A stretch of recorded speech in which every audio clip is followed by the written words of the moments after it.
everyone, welcome back to my YouTube channel. If you're new to my channel, welcome. My name is Vicky and this is a video based on self-isolation, how to keep your mind active, how to keep your children happy and educated, and also just a bit of a chatty update. So if you are not new to my channel, it's a chance for us to catch up. If you're in isolation like me, maybe it's a little bit of a tea break for you, something different to do in the day. So definitely get your cups of tea, sit down, let's have a chat. And also this will be a little bit of an informative video. Any new subscribers, welcome. As I say, I have two sons, one that is 6 and another that is 6 months that live with me. I also have a stepdaughter and she lives about an hour away with her mum. So currently in self-isolation we have myself, my husband and my 2 sons.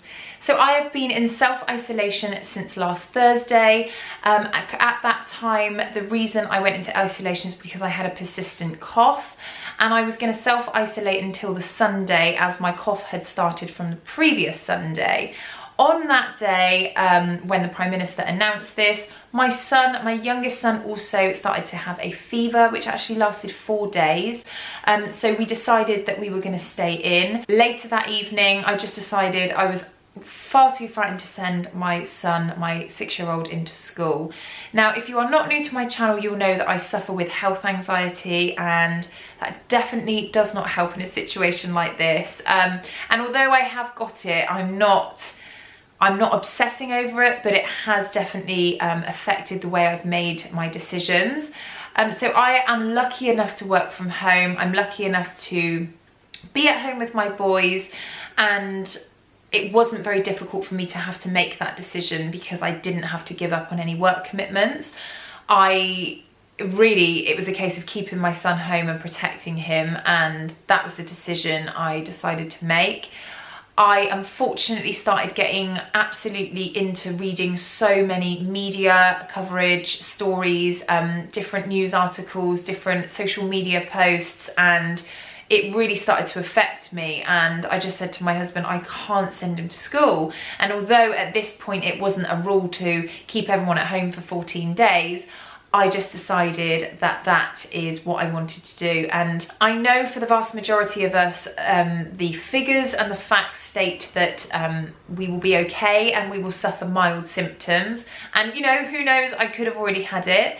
But unfortunately, and anyone will know this with any sort of anxiety, certainly health anxiety, instead of listening to those rational figures, you hone in on the minority and those healthy people that have come down with the virus and have been critically ill, or sometimes worse. And although it's an insanely small percentage, I focus on those figures and I can't get them out of my head. I'd also been talking to a family in Italy and it just didn't sound nice what they were in, and she was sort of not urging me to do something different, but was saying that I was being extremely sensible, making the choices that I'd made by not going out.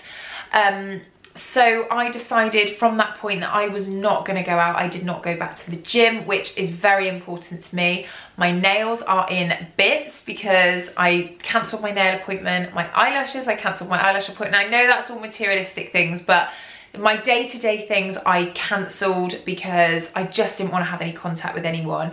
Now the new rule is no social contact. That is absolutely necessary. That is not necessary. I don't know what I'm saying. Any unnecessary social contact, they're kind of urging people not to do. No social contact means no social contact in my mind. So unfortunately that spreads as far as my sister came round to drop some food off today and she really wanted to come in and see the boys, and I said, I'm sorry, you can't. My mum wanted to come round and I also said to her, I'm really sorry, you can't. So some may think I'm being over the top, but the way I see it is I'm not harming anyone. I'm totally happy being at home. And although, as I say, it's affected the decisions I've made, I'm not sat here obsessing. I'm now not reading any news stories. I haven't got any news apps that I'm opening up and reading. I'm not really on social media a huge amount. I mean, I'm on there, but I'm not following links and reading loads and loads and loads of stuff.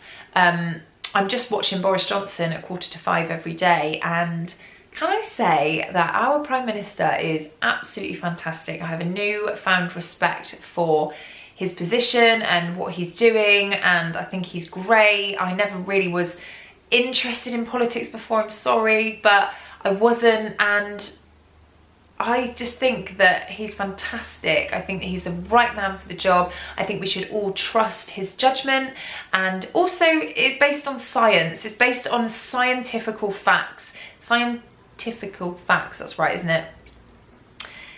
He is reacting to the information he has to keep us all safe, and we need to remember that you know, he isn't telling us to have no social contact for fun. He's not forcing us into a economical crash because he wants to. It's because there is facts and figures and science to say that what he is doing is going to protect our NHS, and also is going to reduce the mortality rate, which is the most important thing. And I think that, yes, I am exceeding those kind of expectations by taking it to the extreme and just not going out, but that's my prerogative. That is what I'm doing to keep my family safe. It keeps me happy, I feel comfortable, and that is what we're doing. So my husband is now off because of the 14-day rule, and actually, if I'm honest, I'm really looking forward to having my whole family around. I've really enjoyed looking after Oscar and doing some homeschooling with him, which I'll share with you in a minute. I've tried to stick to a routine as much as possible, which again I will share with you in a minute. But as it stands, really, my view and perception on the coronavirus is I am just following what the government are telling us to do, probably to the extreme, but I am following it and I'm trusting what they say, and that is as far as it goes. So when they say, you know, we need to do something else, that is exactly what I'll be doing. I haven't been stockpiling because I'm too scared to go to the supermarket. I did do an online food order with Tesco that's due to arrive next Tuesday. Is it going to come? I don't know. I have made a few steps to protect myself at home. Now, having a 6-month-old baby, one of the things that I have done is actually buy some disposable nappies. So I know that probably seems a bit crazy, but I got them on Amazon. I will link them down below. But I got a pack of 5 disposable nappies because I thought if the worst case happened and we got stuck in for a month and I didn't want to go to the shop and buy nappies, then I've got some disposable ones. That would be a way that you guys could maybe prepare for the worst, not stockpile and leave everyone without stuff. The only thing I would say I have stockpiled on as such, and I haven't really done it purposely, is I've asked friends and family if when they are going to the supermarket, could they pick up a tub of formula for me. I went out and got 2 on the Thursday that I went out shopping. And every time a family or friend has been to the shop, they've got me one. So I think I've got about, well, I say they've got me one. They couldn't get, Spencer's on Aptamil 1 and couldn't get any more than 2 of those, I don't think. So I've actually got the follow-on milk, which he's not on yet, but I thought at least it's formula. I think I have got about 5 or 6 tubs of those. And I know that might offend people, but I haven't done that on purpose. I've literally just asked a friend or relative to just get one when they go shopping, and they just brought them round simultaneously, and we've got them in the cupboard. Spencer gets through 1 a week, so it's really not even that much worth of food, and it was only him I was worrying about. We can survive on the stuff we've got in the cupboards. We've got pasta, rice, loads of stuff like that. We actually have got a lot of dry food anyway. And hopefully our food shopping arrives next week and we'll be okay. I'm trying to stay positive. I actually mentally feel completely fine. I'm taking steps to make sure that my days are really structured, and I'm enjoying being home with my boys. I really, really am. So I'm trying to look on the positive side of things. I don't want to be doom and gloom, but I am scared, and I'd be lying if I said that I haven't had a few tears when I've had some irrational thoughts. I'm scared for my older relatives, and yeah, I am taking it really seriously, and as you can probably tell, but I'm trying to lift my spirits and keep myself happy, and I hope you are all too. So that is a 10-minute introduction. I apologise. I just wanted to update you on, yeah, how I was feeling about the whole thing. So I feel that I'm taking drastic measures, but each to their own. You do you. Whatever you want to do, but I just think that following the government's advice as best we can will help everyone. And I also wanted to say how amazing our NHS workers are. Like, they've got a tough few months ahead of them, and hats off to them. Amazing. So as far as education is concerned with Oscar's school, I have now been sent some work from the school, but for the first 2 days I had nothing. And my lovely friend Emily is a primary school teacher, and she sent me some really good resources, which I popped on my Instagram, and so many of you were really interested in what I was doing. So I thought I would show you what we've been doing. So the resources that she sent me came off of a website called Twinkle, but they are doing a free registration for a month. I will link it down below, but I'm sure your schools are probably preparing for home learning anyway. But they have so many resources. So Emily sent me over a lesson plan of what she was doing with her children. I just adapted it to what I thought Oscar's needs were and what his topic was at the school. I am not a primary school teacher. I do not know what I'm doing, but I was trying to do my best. So this is just a version of Tuesday. I keep pulling my nails are so bad. I'm so sorry. I'm sure you haven't even noticed, but I can see them and it's really annoying me. Oscar's squiggled on this a little bit, but this is Tuesday, and actually the times are missing off the top because they're on the top of Monday. So it's split into times, and I sat up and did this the night before just so we knew what we were doing. We got up, we brushed our teeth, we got dressed, we had breakfast. Although we got dressed into, like, you know, hoodies and leggings and stuff like that, we still got dressed and we sat down to do work around 9 AM. This morning it was a bit later, I think it was about 9:20. But you know, it's fine, I'm not like that strict with it. And just basically got like handwriting, reading, maths, art, yeah, that's it really. And then what I've been doing is just popping all of our work into a folder, so what we've done on the one day. And just so I know for my own peace of mind that he's been doing lots of work. Now I am lucky in a sense that I have a child that is extremely enthusiastic about doing schoolwork, so it's really easy to get him to do it. He loves it. He loves getting praised, he loves getting things right, he loves finishing things, he's a real problem solver. So I find it really easy, but that website has so many fun things that you can do. So before I continue to just go on and on and on at you, I'm just going to insert a short clip as to what we did today. It did get cut short because Oscar started to feel poorly, so we did cut the day short a little bit. We stopped after lunch, but I will just show you what we did up until that point.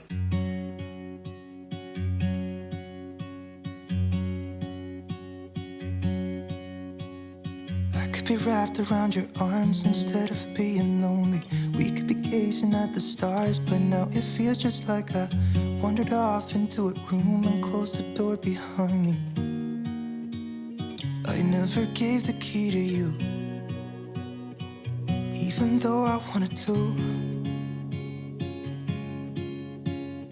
I should be trying something new, but now my body's aching. I'm tired of dwelling in the dark, it's just that my heart can't take it. I didn't know what it would cost me when I let you go. I feel alone, and I'm just singing, It should have been you.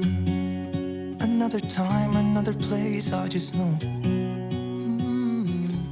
It could have been you. What a crime and what a shame to let go. Sometimes I just don't know what to do. It should have been you.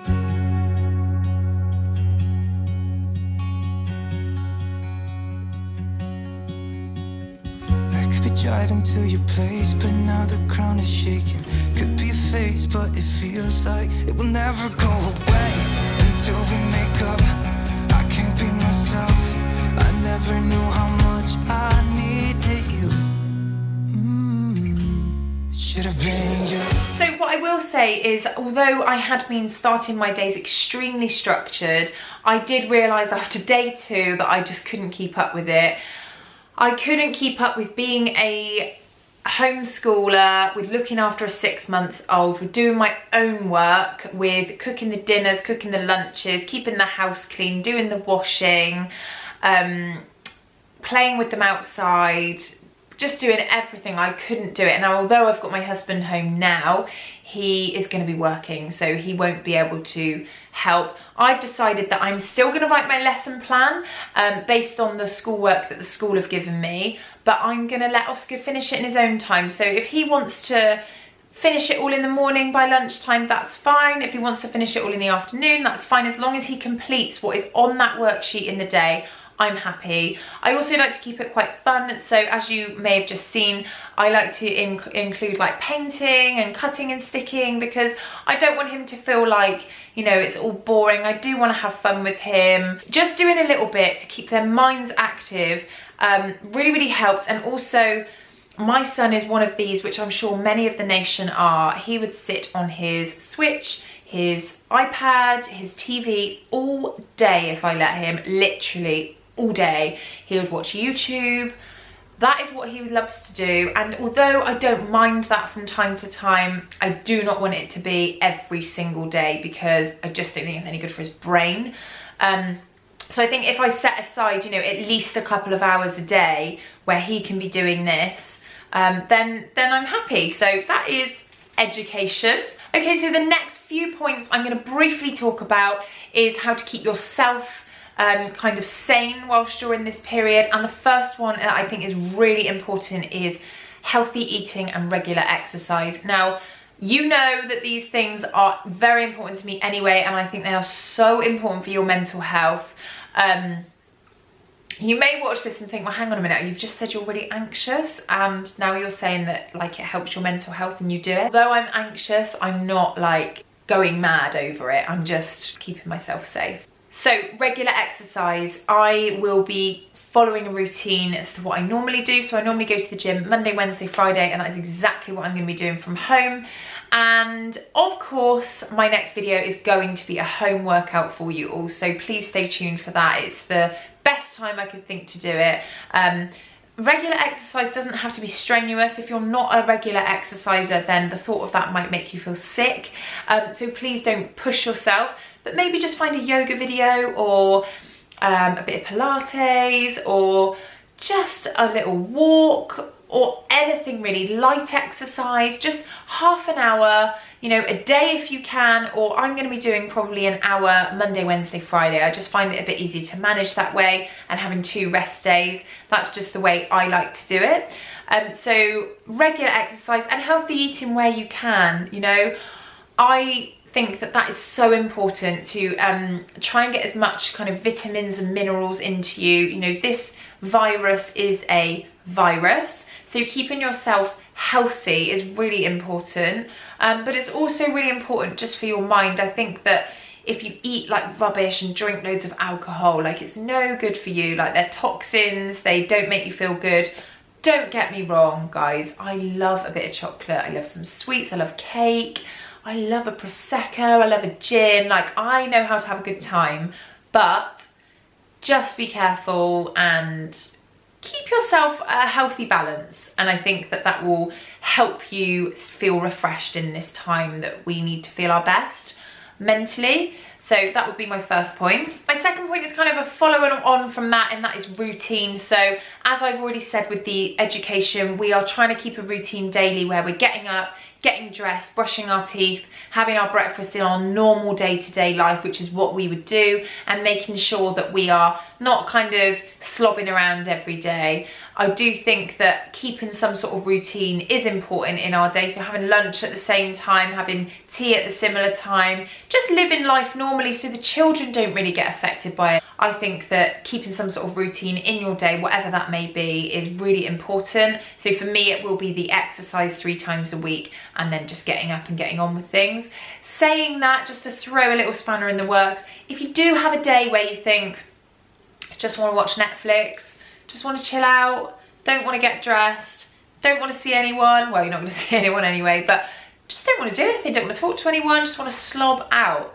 That is so okay. That is so okay. Like, you do you do whatever you want to do. I definitely will be doing that from time to time, but I think mostly I'm going to be trying to just keep some sort of routine, get get myself busy. I'm going to do some DIY around the house. Well, I'm not going to do it, but I'm going to instruct my husband to do it, and we're going to like sort things out and just kind of just get moving and go for walks and just keep some sort of normality in our day. So definitely routine is, I think, key. And the final one is just getting plenty of fresh air. We know that fresh air is really good for our minds. Even if it's just half an hour, every couple of hours or every few hours, just going outside, pushing your kids on the swing, and or just kicking a football around, or whatever you're doing, I think that that is really important.